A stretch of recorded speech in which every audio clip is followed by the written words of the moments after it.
Hello everyone, welcome back to this session. आज के इस वीडियो में हम सीखने वाले हैं कि आप टैली ERP9 में पेरोल वाउचर की एंट्री कैसे कर सकते हो। यानी किसी एम्प्लॉय की अगर आपको सैलरी स्लिप निकालनी हो तो आप कैसे बना सकते हो, इसके बारे में हम इस वीडियो में पूरी डिटेल से देखेंगे। तो चलिए आज का वीडियो शुरू करते हैं। इसके लिए मैं पहले एक नई कंपनी क्रिएट करके आपको दिखाना चाहूँगा ताकि एक नए सिरे से आप सीख सको, ताकि सारी डिटेल्स आपको अच्छे तरीके से डिटेल में पता चल सके। तो चलिए एक नई कंपनी बना लेते हैं। उसके लिए आपको प्रेस करना है Alt F1 और यहाँ पे क्रिएट कर कंपनी का जो ऑप्शन है इसे आपको सेलेक्ट कर लेना है। तो अब यहाँ से हम एक नई कंपनी बनाएंगे, उसका नाम हम रख देते हैं, क्योंकि हम पेरोल सीखने वाले हैं तो हम पेरोल के नाम से पेरोल न्यू करके एक कंपनी बना देते हैं। बाकी सारी चीज़ें आपको पता है कि कैसे आपको कौन सा एड्रेस डालना है और कैसे सारी चीज़ें फिल करनी है, क्योंकि आप कंपनी क्रिएशन की वीडियो देखे होंगे ज़रूर, उम्मीद है। क्योंकि अगर नहीं देखे हैं तो आप चैनल की प्लेलिस्ट में जा करके कंपनी क्रिएशन की वीडियो देख सकते हैं। तो हम यहाँ पे इतना ही करके इसे एक्सेप्ट कर लेंगे तो हमारी कंपनी बन गई है। नेक्स्ट इसके बाद जो दूसरा काम होता है वो होता है पेरोल के ऑप्शन को इनेबल करना, क्योंकि हम मास्टर्स में अगर आप देखोगे तो पेरोल ऑप्शन यहाँ पे इनेबल नहीं है। तो उसके लिए क्या करेंगे, हम फंक्शन के साथ F11, अगर आप लैपटॉप यूज़ करते हो तो फंक्शन के साथ F11 को आपको प्रेस करना पड़ेगा, नहीं तो वैसे कुछ कंप्यूटर्स में F11 सिर्फ अगर आप सिंपली प्रेस करोगे तो ये ऑप्शन कंपनी फीचर का ऑप्शन आ जाता है।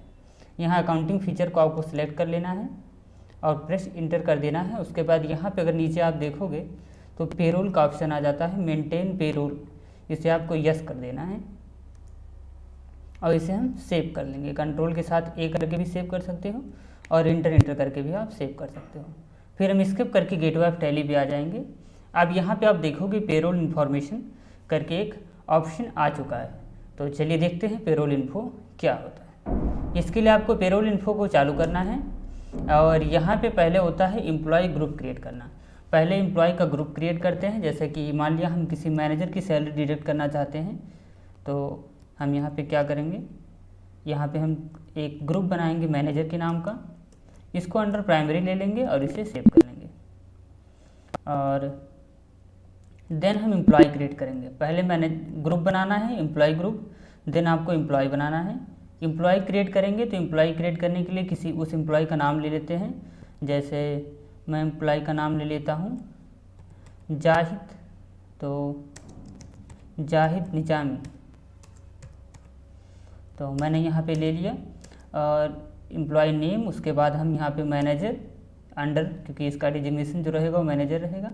और डेट ऑफ ज्वाइनिंग हम ले लेते हैं 1 अप्रैल 2021 या कोई भी महीना जिसमें वो एम्प्लॉय ज्वाइन कर रहा है। डेट ऑफ ज्वाइनिंग तो आप सिंपली समझ रहे हो कि जब से वो ज्वाइन कर रहा है आपकी कंपनी को।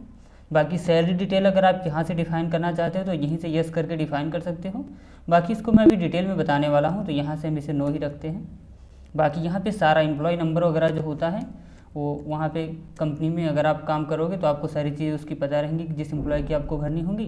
डेजिग्नेशन क्या है, तो मैनेजर है, और भी सारी चीज़ें जो होती हैं, फंक्शन उसका क्या रहेगा, तो सेल्स में रहेगा, और लोकेशन, और यहाँ पे जेंडर वगैरह बहुत सारी चीज़ें रहेंगी, डेट ऑफ बर्थ, ये सारी चीज़ें आप यहाँ पे फिल कर दोगे।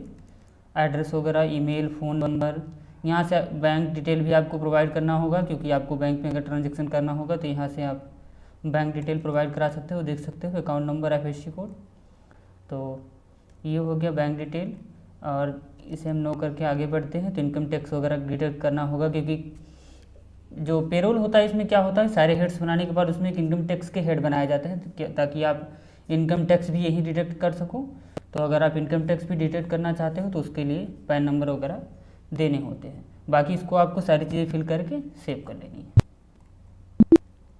देन हम आ जाएंगे यूनिट वर्क अटेंडेंस। अगर अटेंडेंस के द्वारा आप किसी को वेजेज वगैरह जाता होता है वो सारी चीज़ें अटेंडेंस पे होती हैं। बाकी तो अब अटेंडेंस वगैरह हमारे जो स्कैनर होते हैं, चाहे वो फिंगरप्रिंट स्कैनर, चाहे जो होता है फेस स्कैनर के द्वारा अटेंडेंस लगता है, तो ज़्यादा इसकी ज़रूरत नहीं पड़ती है। अब हम आ जाते हैं पे हेड्स बनाने के लिए। तो आपको क्या क्या पेड करना है एम्प्लॉय को, उसका पे हेड बनाना पड़ता है। तो एक तो हम बेसिक सैलरी पेड करेंगे, बेसिक सैलरी, तो ये अर्निंग फॉर एम्प्लॉय हो जाएगी। ये फिक्स है, एक फिक्स वैल्यू होती है। ये कंपनी के लिए क्या होगा, तो सैलरी आपको पता होगा, सैलरी कंपनी के लिए इनडायरेक्ट एक्सपेंस होता है, जबकि जो वेजेज होते हैं वो कंपनी के लिए डायरेक्ट एक्सपेंस होते हैं। तो यहाँ पे ये कैलकुलेट कैसे होगा, तो इसका एक फ्लैट रेट होता है, फिक्स रेट होता है, उसी के अकॉर्डिंग ये कैलकुलेट हो जाता है। बाकी यहाँ पे मंथ है हम लेंगे क्योंकि हम मंथली उसे पेड करने वाले हैं, नॉर्मल राउंडिंग करके 1 ले लेंगे और इसे एक्सेप्ट कर लेंगे। बाकी और क्या पेड किया जाता है अगर आप गेस करोगे, तो HRA भी पेड किया जाता है, house rent allowance, house rent allowance. तो हाउस रेंट अलाउंस हो गया, अर्निंग फॉर एम्प्लॉय ये भी हो जाएगा, ये भी कंपनी के लिए इनडायरेक्ट एक्सपेंस ही होगा और ये इफेक्ट करेगा नेट सैलरी को। कैलकुलेशन टाइप, तो इसका क्या होगा, यहाँ पे आप देखना है टाइप ऑफ कैलकुलेशन क्या होगा, as is defined value, as computed value, flat rate, attendance on production. तो यहाँ पे क्या होता है, ये कंप्यूटेड वैल्यू पे DA, TA, HRA जो सारी चीज़ें दी जाती हैं, ये ज़्यादातर क्या होता है कंप्यूटेड वैल्यू होता है, कितने सैलरी पे इतना देना है। तो अमाउंट अप टू अगर 40,000 है तो हम 10% तक मान लिया HRA दे देते हैं, और अगर उससे ज़्यादा होगा तो यहाँ पे हम 5% देंगे। और भी चीज़ें अगर यहाँ पे आप डिटेल में दे करके उसे अपने हिसाब से जितना परसेंटेज आपको देना है उसे आप यहाँ पे डिफाइन कर सकते हो, बाकी से हम सेव कर लेंगे। ये HRA हो गया, बेसिक सैलरी हो गया, और DA, TA जो भी कुछ होता है उसे आप यहाँ से कर सकते हो। इसका पूरा नाम डियरनेस अलाउंस हो गया, अर्निंग फॉर एम्प्लॉय हो गया, डायरेक्ट एक्सपेंस नहीं होगा, इनडायरेक्ट एक्सपेंस होगा। यहाँ पे ये भी कंप्यूटेड वैल्यू में हो जाएगा, on current value up to 40,000, इसे हम परसेंटेज में 5%, नहीं तो इसे 2.5% देंगे और इसे भी एक्सेप्ट कर लेंगे। उसके बाद आ जाता है EPF, earning for employ, indirect expense, EPF as computed value not applicable. यहाँ पे भी अमाउंट अप टू अगर 40,000 सैलरी है तो उसे हम 5% तक दे देंगे, और अगर उससे ऊपर की सैलरी है तो उसे हम 2.5% EPF दे देंगे। EPF 2.5 से 5% ही रहता है ज़्यादातर। और DA, TA, EPF हो गया, और भी कुछ चीज़ें होती हैं। तो जो कुछ भी अलाउंस होता है जो आपकी कंपनी प्रोवाइड कराती है उसे आप यहाँ से दे सकते हो। और उसके बाद इन सारी हेडेड्स को बनाने के बाद आपको सैलरी पेबल का एक हेड बनाना होता है। ये आपके वर्क के लिए है, आपके टैली के लिए रहता है, ना कि ये एम्प्लॉय के लिए होता है। तो salary payable, earning for employ not applicable यहाँ पे कर देना है क्योंकि एम्प्लॉय के लिए नहीं है। यहाँ पे हमारी ये करंट लायबिलिटी होगी, ये वो लेजर है जिससे आप सैलरी पे करोगे। तो ये हो जाता है सैलरी पेबल का एक हेड हमने बना लिया। देन अब आपको यहाँ से हेड के पे हेड क्रिएशन से आपको एग्जिट होना है और यहाँ पे सैलरी डिटेल को डिफाइन कर देना है। अब यहाँ पे हम जाहिद निज़ामी की अगर सैलरी डिटेल देंगे तो हम मान लिया 1 अप्रैल से ये ज्वाइनिंग कर रहे हैं, तो इनकी बेसिक सैलरी हम यहाँ से दे देते हैं 40,000। तो सिंपली आपको क्या करना है कि पहले ग्रुप जो मैनेजर है ना, तो इसकी सैलरी हम दे देते हैं। जब मैनेजर की आप सैलरी दे दोगे तो उससे क्या होगा कि एम्प्लॉय की सैलरी वो ऑटोमेटिक उठा लेगा वहाँ से। अब DA हो गया, और हम यहाँ से HRA ले लेंगे और यहाँ से EPF उठा देते हैं, इंड ऑफ लिस्ट। और अगर इनकम टैक्स होता ना तो यहाँ से आप इनकम टैक्स भी एक्सेप्ट कर लेते। तो इंड ऑफ लिस्ट हो गया, तो इंड ऑफ लिस्ट और देन एक्सेप्ट कर लो। अब मैं आपको दिखाता हूँ कि मैंने बैक क्यों कर दिया था। तो आपको जाहिद निज़ामी पे आना है, 1 अप्रैल से इसे दिखा देना है। तो कॉपी फ्रॉम पेरेंट वैल्यू, देखो आ गया ना कि पेरेंट वैल्यू, या फिर आप फ्रेश, अगर उसकी सैलरी थोड़ा ज़्यादा भी है तो कोई ज़रूरी नहीं कि 40,000 ही हो। नया मैनेजर आया तो उसकी सैलरी ज़्यादा भी हो सकती है, 60,000, 80,000 हो सकती है, तो फ्रेश भी कर सकते हो। बाकी अगर आपको पेरेंट वैल्यू रखना है तो आप यहाँ से रखोगे, सारी चीज़ें ऑटोमेटिक कंट्रोल होके आ जाती हैं, ऑटोमेटिक वहाँ पे आ जाती हैं। इसे आपको इंटेंटर करके या तो एक्सेप्ट कर लेना है या तो कंट्रोल के साथ ही। तो ये हो गया। नेक्स्ट होता है आपको वाउचर टाइप्स में आना है। यहाँ पे वाउचर टाइप्स, सैलरी डिटेल के बाद वाउचर टाइप में यहाँ पे अल्ट्रेशन में आना है, और पेरोल का ऑप्शन है। यहाँ पे अल्ट्रेशन आपको कुछ नहीं करना है, सिर्फ इंटेंटर करके आप आओगे। नेम ऑफ क्लास जो होगा वो पे स्लिप हम इसे कर देंगे। उम्मीद है कि आपको वीडियो पसंद आ रहा हो। थोड़ा सा वीडियो लेंदी हो सकता है, लेकिन आप काफ़ी केयरफुली देखना, सारी चीज़ें आपको सही से समझ में आ जाएंगी।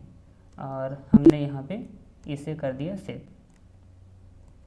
हमने क्या किया है, पहले एम्प्लॉय ग्रुप बनाया, फिर एम्प्लॉय बनाया, एम्प्लॉय की सारी डिटेल डाली, फिर हमने पे हेड्स बनाए जो कि DA TA चारे जो भी हमको पेड करना था। फिर सैलरी डिटेल वाले में हम आए तो सैलरी डिटेल डिफाइन किया, तो हमने ग्रुप का कर दिया तो एम्प्लॉय का ऑटोमेटिक उठा लेता है।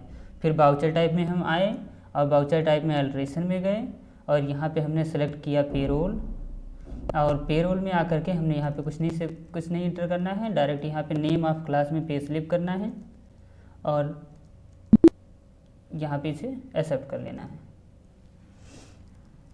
Name of class pay slip, एक चीज़ मैं दिखाना चाह रहा था आपको, यहाँ पे चाहे आप कैश सेलेक्ट कर सकते हो चाहे सैलरी पेबल, ये वही लेजर दिखाएगा कि आप इसके द्वारा कैश के द्वारा पे कर रहे हो या सैलरी पेबल के द्वारा पे कर रहे हो। बाकी इसमें कुछ नहीं, आप यहाँ से कैश भी ऑटोमेटिक कर सकते हैं या पेबल। उसके बाद आपको एक्सेप्ट कर लेना है। देन अब आप आ जाओगे अकाउंट गेटवे ऑफ टैली पे और अकाउंटिंग वाउचर। अकाउंटिंग वाउचर में आने के बाद जो पेरोल का होता है, जैसे ये फिट करने से सेल होता है और F9 करने से परचेज होता है, उसी तरह जो पेरोल का होता है कंट्रोल के साथ F4। आपको याद रखना है कंट्रोल के साथ F4। अब यहाँ पे हमको पे स्लिप सेलेक्ट करना है और यहाँ पे जाहिद निजामी। तो जाहिद निजामी जब आप सेलेक्ट करोगे तो नेम पे आपको फिर से वापस आना है और प्रेस करना है आल्ट के साथ A। मैं फिर से रिपीट कर रहा हूँ, आल्ट के साथ A और यहाँ पे सैलरी, और आप कब से कब की सैलरी डिफाइन करना चाहते हो तो हम 1 मई, मान लिया कि 1 अप्रैल से हमने लिया था लेकिन हम 1 मई से इसकी सैलरी डिफाइन करना चाहते हैं तो 31/5, 1 महीने की सैलरी हमको देनी है। जाहिद निजामी की एम्प्लॉय नेम हो गया। अब आप देखोगे इसकी 1 महीने की सैलरी पूरी डिडक्ट होके आ चुकी है। बेसिक सैलरी 40,000, DA 2,000 रुपये हो गए, HRA 2100 हो गया, EPF 1100 रुपये हो गए। पूरी सैलरी कंप्यूटेड होके कितनी आ रही है, 45,202 रुपये।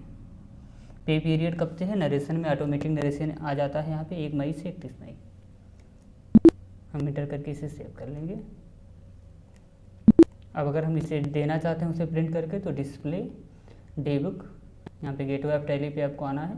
एक बार डी प्रेस करेंगे तो डिस्प्ले हो जाएगा, दूसरी बार में डे बुक, 2 बार डी प्रेस करेंगे और ये आपका वाउचर खुल जाएगा। इसे आप प्रिंट कर दोगे, आल्ट के साथ P करके प्रिंट करना है। देन आप इंटर करोगे तो यहाँ पे प्रिंट प्रीव्यू आ जाएगा। इसे आपको आल्ट के साथ J करके जूम कर लेना है, या सिंपली आप यहाँ पे कर्सर ले जा करके भी क्लिक करके जूम कर सकते हो।